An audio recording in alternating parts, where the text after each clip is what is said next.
আজকেও যে পুজো শেষ, মানে দশমীর পরের দিন, তাও আমাদের ঠাকুর দেখা শেষ হচ্ছে না। তাও আমরা হেলমেট করে ঠাকুর দেখি, মানে দশমীর পরের দিনও আমরা সেজে পুজো বেরিয়েছি। এই দেখো অশোকনগর স্টেশন গলির, মানে রেল গেটের গলি, সরি। তো আমরা তাও ঠাকুর দেখতে এসেছি।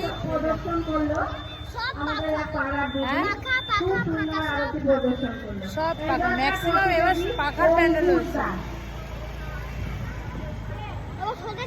তো আমাদের দশমীর পরের দিনও ঠাকুর দেখা হয়নি। আমরা দশমীর দিন বেরিয়েছিলাম 10টার সময়, বাড়ি এসেছি 2:30 3টের সময়।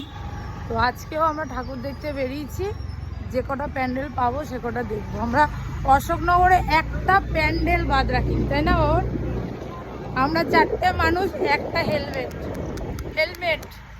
বুঝতে পেরেছ? মানে ও সেফটি থাকুক, গাড়ির সঙ্গে একটাই ও সেফটি থাকুক, আমাদের যা হয় ও। তো আমরা আজকেও ঠাকুর দেখছি, দেখা যাক কটা ঠাকুর দেখতে পাই। তো আপাতত একটাই দেখলাম। তো আমাদের পিকে বাবুকে একটু দেখুন। আমাদের পিকে বাবু দেখো, পিছনে কত সুন্দর লাইটিং, পুরো দুর্গা পুজোটা।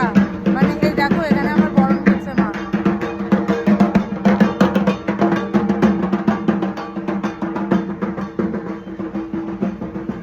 এখানটায় মাকে আজকে বরণ করছে, মানে দশমীর পরের দিন কি বলে, দ্বাদশী, একাদশী, সরি, একাদশী আজকে।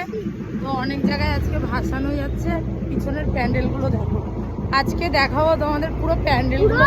আমি সব ভিডিও করেই রেখেছি, সব আমি একটু একটু করে আপডেট দেবো তোমাদেরকে। দেখো কত সুন্দর প্যান্ডেল, মানে এবছর লাইটিং অশোকনগরের সেরা হয়েছে পুজো। আর পুরো পুজোর আগে থেকে যে আমার গলার ভয়েসটা এরকম, পুজো শেষ হয়ে গেল এখনো হয়নি, কারণ রাত্রি 2টো 2:30টায় বাড়ি ঢুকেছি, তো সেই কারণে আমার গলাটা এরকম খারাপ হয়ে গেছে। এই গলিটা হচ্ছে আমাদের অশোকনগর যে রেল গেটের সাইড থেকে যে গলিটা চলে গেছে, সেই গলিটার ভেতরে মানিকনগর, ওই যে মানিকতলা না মানিকনগর, অনেকগুলো প্যান্ডেল করেছে এই গলিটার মধ্যে। এই হয়েছে বড় প্যান্ডেলের গেট। তো চলো টাটা, সবাই ভালো থেকো, সবাই সুস্থ থেকো, আমরাও আছি।